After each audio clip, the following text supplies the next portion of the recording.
Come into a Tai Otoshi. Derrick's going to hop around. Now, notice he's putting himself in position kind of sideways here. He's going to do a spinning Tomoe-nage to Juji Gatame. He wants the arm. So he's going to trap in there. He's going to spin under and catch it and roll right over. Okay, he wants to catch that. We've been doing the hip block and hop around defense to, like a forward throw. Okay, and in this case, we've been against Tai Otoshi. Okay, we're going to see that again. We've been countering with a throw. We countered with a kosoto gaki, that type of thing. There are a lot of, Tai Otoshi, some of the guys were doing. Now let's counter with an arm lock. And you can even actually do this if you had a nice spinning Tomoe-nage. You could even throw a guy with a counter Tomoe-nage if you wanted to. The only thing I would say is, in a judo sense, not so much Sambo refereeing, but in a judo sense, when you hop around, and anytime you go to your back and attempting a counter move, watch out, the referee may call the point for the other guy already. Once you hit the back, it may be the wrong thing to do. So you better be doing this really quick.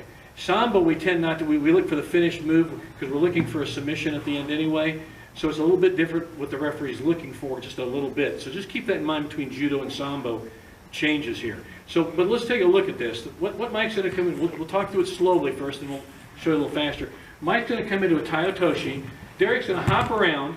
Now, notice he's putting himself in position kind of sideways here. He's going to do a spinning Tomoe-nage to Juji Gatame. He wants the arm. So he's going to trap in there. He's going to spin under and catch it and roll right over. Okay? He wants to catch that. You do it more your speed. If you want to talk through it, you go ahead. Okay. So the key is, as he's coming through, again, I'm still blocking and everything, but I'm over here at this angle. Okay, so as I hop over, I'm right here. Okay, so I'm still at that 45-degree angle that I would normally be if I'm doing this offensively, right? We take that step to the side, we swing in. So when I hop through, go ahead and place your foot.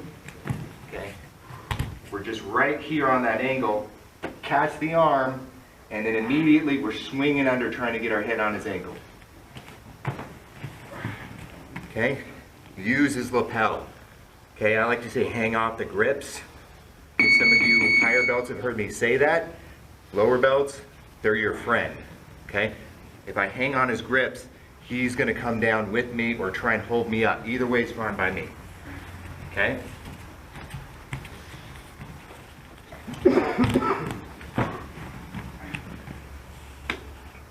You start from a different angle, so she can get a different angle at it.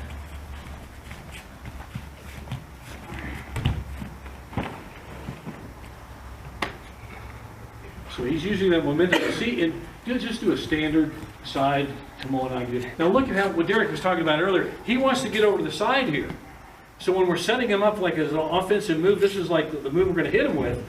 He's from way over here. He spins under, and that's what he wants to go for. And we do that a lot. But now he's doing this as a hop around, a hip block and hop around counter to Mike's Tai Otoshi. So that's where you see that. Okay? All right. So, any questions? One more thing? Yeah. So the more advanced guys, and this is definitely more of a Sambo type application, as he pops that across and I hop over, it's going to be 1 foot. Okay? As I'm coming over there, my foot can come into his hips and I land on 1 foot.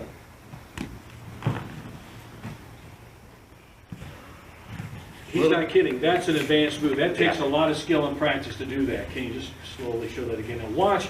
This is a tricky, high-risk hop around, but it works if you practice enough. Keep going. Okay? That's where we come to practice. So that's the type of a hop around, a variation of the standard way of just hopping and floating around like we were talking about earlier. And I wouldn't do that in judo. You're going to get called probably every single time for him getting your throw. But in Sambo, do it all day long. That hip block is already allowing me to float up, okay? So it's up, catch, around. And then the more you get used to hopping on that 1 foot, your foot comes up as you're hopping, okay? Now the reason we kind of say we can do that more in Sambo than Judo is this. Again, the referee is looking for a little bit different thing. You know, and I've refereed both, so I know what I'm talking. I'm looking for that end product, which is probably going to be a submission he might get points or whatever, but we're going for the submission. So that's kind of what I'm looking for, and I'll judge the throw along the way. In judo, we're looking for the big throw. So there's a little bit different thing we're looking for as a judo referee. Wouldn't you say, Don, as a referee? Yep, that's a really high-risk move if you're doing it in judo, because if you hit that back, you might get a pawn called against you. Especially PKIs. So anytime you jump around to a counter where you go on your back, it's a high-risk move, certainly in judo.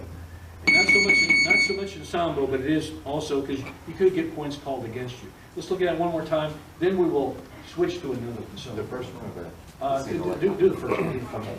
So again, with the first one, we're establishing that one beat we're around. So now the ref knows I've countered. You know, he's probably not going to call against.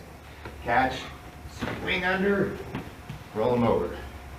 Hang on your grips. Force him to come with you or hold you up. Either way is fine because that allows you to swing under. Letting your arms go straight and leaning back is just going to get you called a point against, or him landing on top of you and making your life hell.